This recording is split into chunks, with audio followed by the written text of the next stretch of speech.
Today I'm here to share my experience using these All-Clad Square pans for the last 2 years.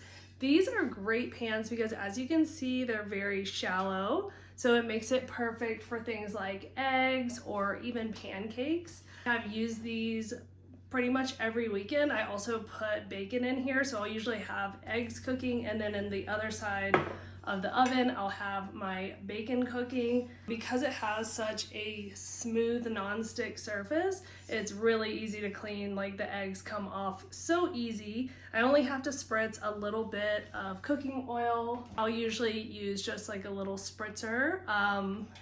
And of course with the bacon I don't use any oil on here. I always try to put the pan on the stove and then turn it on. You never want to turn the stove on and then put the pan on, because that's what can cause warping. Whenever you see reviews about people saying, oh, my pan warped, it's because they did not let the pan heat up naturally.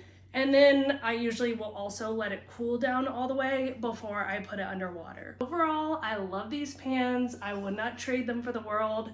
They have been an amazing addition to my kitchen.